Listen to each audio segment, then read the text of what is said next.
Feliz Pascua de Resurrección, hermanas y hermanos, de todo corazón y en este punto de vista no tengo mucho más que decir que todas las consecuencias que vienen con este saludo cristiano, Pascua de Resurrección, feliz Pascua de Resurrección. Un saludo que por lo demás debemos de verdad renovar, porque estamos acostumbrados a feliz Navidad, y en parte porque la Navidad ya ha sido aceptada como una fiesta que no siempre tiene el sentido religioso que debería tener. Pero la Pascua de Resurrección, qué victoria rotunda de Jesucristo y qué victoria sobre el pecado y sobre la muerte, qué victoria inconmensurable, es decir, tan difícil de medir. Pero para nosotros este tiempo es justamente la cúspide de el ciclo litúrgico, de las celebraciones que podemos tener los cristianos aquí en la tierra, porque ninguna nos prepara más para el cielo, ninguna anticipa más el cielo que el tiempo de Pascua en el ciclo litúrgico. En primer lugar, es el tiempo más gozoso que celebra la iglesia. La Navidad es hermosísima, es gozosa, porque celebramos la venida de Jesús entre los hombres como un niñito. Está llena de ternura. Pero nosotros sabemos que una sombra recae sobre esta celebración, porque sabemos que este niñito cuyo nacimiento celebramos con tanta alegría, es el mismo Jesús que nosotros vamos a matar el Viernes Santo con nuestro pecado. En cambio, sobre la resurrección ya no recae sombra alguna. No hay mal, ni maldad, ni perversidad del ser humano que no haya sido ya redimida por Jesucristo con la victoria de la resurrección. Por lo demás, es el tiempo litúrgico más largo que celebra la iglesia, 50 días hasta Pentecostés. Y además, es un tiempo que la iglesia celebra como si fuera un solo día,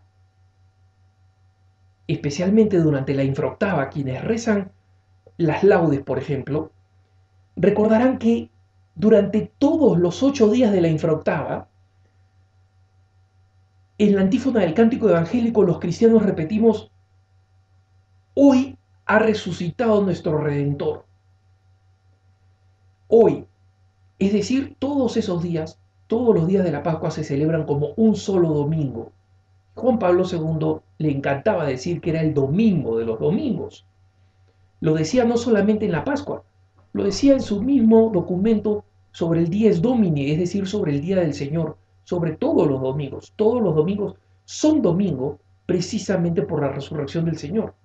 Nosotros hemos dejado de celebrar el Shabbat, el sábado, como algunos hermanos evangélicos que no entienden el valor del Nuevo Testamento se empecinan en celebrar. Nosotros celebramos el domingo porque el primer día de la semana, porque ese fue el día que resucitó Jesucristo, cumpliendo todas las promesas y demostrándonos que Él era Señor del sábado. No iba a resucitar el sábado, iba a resucitar el primer día de la semana, para justamente simbolizar que era una nueva creación la que Él estaba produciendo. La redención, en consecuencia, es infinitamente más radical de lo que nosotros nos imaginamos cuando celebramos esta fiesta de la resurrección del Señor. La victoria de Jesús sobre el pecado y sobre sus consecuencias, es decir, el sufrimiento y la muerte. Y hay algunas personas que lógicamente se preguntan: perdón un momentito, yo entiendo la gloria de la resurrección, Jesús triunfa, Jesús resucita, pero ¿cómo vence sobre el pecado y sus consecuencias? Es decir, el sufrimiento y la muerte, si todavía vemos a los hombres, tú y yo, que pecamos, que sufrimos y que vamos a morir, más temprano que tarde. ¿Dónde está pues esa victoria de Jesús? Y los padres de la iglesia nos dicen que esa victoria es real y se expresa de dos maneras. En primer lugar, en la victoria definitiva en el cielo, donde no va a haber pecado, no va a haber sufrimiento y no va a haber muerte. Y ese triunfo del paraíso, del nuevo cielo, del encuentro definitivo con Dios, estaba cerrado para todos aquellos que murieron después del pecado original, es decir, todos los hombres. La muerte llegó por el pecado, el sufrimiento llegó por el pecado. Y entonces, de ahí es que nosotros entendemos la verdad de cómo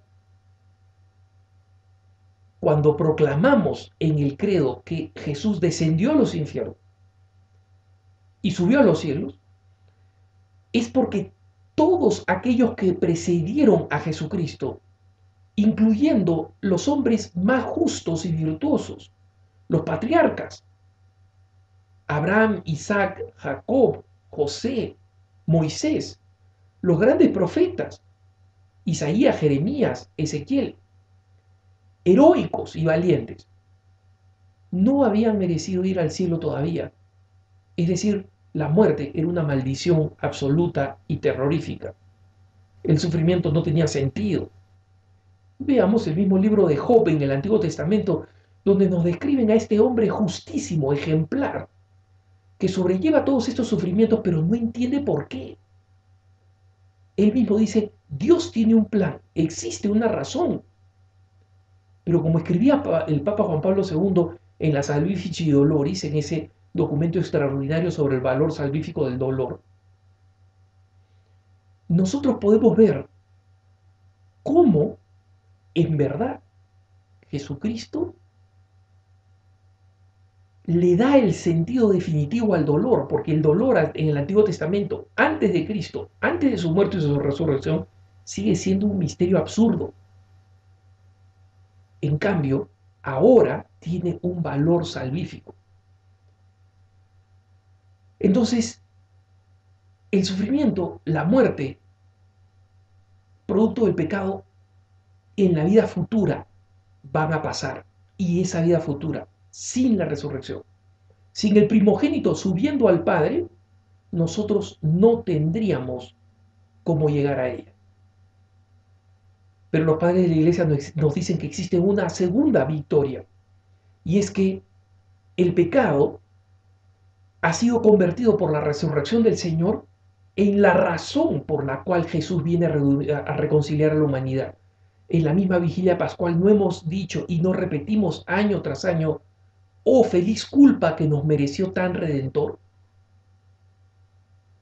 ¿Y acaso el sufrimiento no tiene ahora un valor salvífico? Es decir, podemos darle la vuelta para transformarlo de esta maldición inexplicable en una bendición, no porque Dios lo quiera, sino porque ahora, gracias a Jesucristo, tenemos cómo darle un sentido. Por supuesto, ese es precisamente el valor. Y lo mismo pasa con la muerte. Los romanos paganos, cuando perseguían a los cristianos, no entendían por qué los cristianos, los mártires, estaban contentos de morir por el Señor, si la muerte era absurda, irracional, e incomprensible y trágica. Para los cristianos no, ellos sabían que Jesús había resucitado y ellos sabían que iban a seguir ese camino tan pronto murieron. Entonces sí, el pecado y sus consecuencias, el sufrimiento y la muerte, siguen ocurriendo, pero tras la resurrección y gracias a la resurrección, ya no son ese camino absurdo y sin sentido, sino que son ahora esa senda de esperanza maravillosa que se extiende delante de todos nosotros los cristianos. Y por eso, feliz Pascua de Resurrección, feliz Pascua de Resurrección, y que tengan un buen día.